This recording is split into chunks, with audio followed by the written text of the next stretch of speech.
బొద్దింకల పార్టీ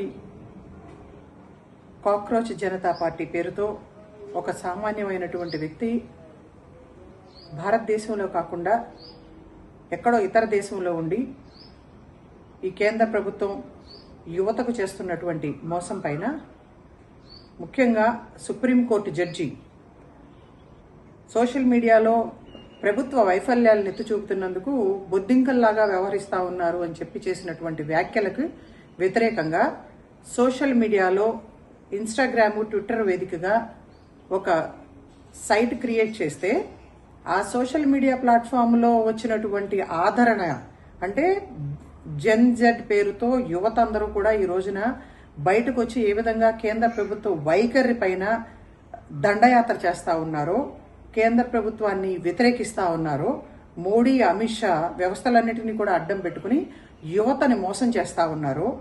ముఖ్యంగా ఇన్ఫ్లేషన్ కానీ, ప్రైస్ రైజ్ కానీ, పేపర్ లీక్ కానీ ఇటువంటి వ్యవహారాల వల్ల యువత అనేక మంది ఆత్మహత్యలు చేసుకుని ఉద్యోగ ఉపాధి అవకాశాలు లేక నడి రోడ్డున పడినటువంటి పరిస్థితులు, ఇటువంటి వాటన్నిటినీ కూడా కన్సిడరేషన్లోకి తీసుకుని వ్యతిరేకత ఎక్కువైపోయి కేంద్ర ప్రభుత్వం పైన యుద్ధమే చేస్తున్నటువంటి తరుణంలో మోడీ, అమిత్ షా భయపడి ఆ సోషల్ మీడియా ప్లాట్ఫామ్స్ అన్నిటినీ, ట్విట్టర్ను కానీ, ఇన్స్టాగ్రామ్ను కానీ బ్లాక్ చేశారు అంటేనే అర్థమవుతా ఉంది.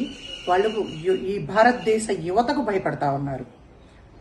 అదేవిధంగా మహిళలకు కూడా రక్షణ కల్పిస్తామని చెప్పి మహిళలకు కూడా రక్షణ లేనటువంటి ఈ కేంద్ర ప్రభుత్వ వైఖరి కేవలం భారతదేశాన్ని మొత్తం కూడా అదానీ, అంబానీకి అమ్మివేస్తూ ఈ దేశ ప్రజల్ని మోసం చేస్తున్నటువంటి వైఖరిని ఎండగడతా ఉన్నారు.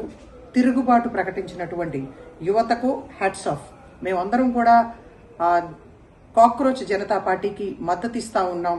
నేను మాత్రమే కాదు, అనేక మంది దిగ్గజాలు, రాజకీయ ప్రముఖులు, ప్రతిపక్ష నాయకులే కాదు, అందరూ కూడా స్వాగతిస్తా ఉన్నారు, మద్దతిస్తా ఉన్నారు.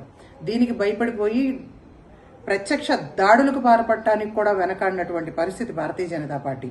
రాహుల్ గాంధీ గారి పైన ఏ విధంగా అయితే ప్రాణాలు తీయటానికి కూడా లెక్క చేయమనే విధంగా హెచ్చరికలు చేస్తా ఉన్నారు. అన్ని వ్యవస్థలు అంటే ఈడీని, సిబిఐని అన్నిటినీ కూడా అడ్డం పెట్టుకుని తప్పుడు కేసులు పెట్టి రాహుల్ గాంధీ గారి పైన ఏ విధంగా అయితే దాడి చేస్తా ఉన్నారో, అదే విధంగా కాక్రోచ్ జనతా పార్టీని స్థాపించినటువంటి అభిజిత్ పైన కూడా అమెరికాలో ఉన్నా సరే చంపేస్తాము అని చెప్పి వీళ్ళు వ్యక్తిగతంగా దూషణలకు పాల్పడతా ఉన్నారంటే సిగ్గుపడతా ఉన్నారు. అందుకే యువత అందరూ కూడా వ్యతిరేకిస్తా ఉన్నారు. మీకు తగిన గుణపాఠం చెప్పటానికి కూడా సిద్ధంగా ఉన్న విషయాన్ని హెచ్చరిస్తూ ఇప్పటికైనా మీ ఆగడాలు మానుకోండి. మీరు ఏమి చెప్పి అధికారంలోకి వచ్చారో ఇచ్చినటువంటి హామీలను నెరవేర్చండి.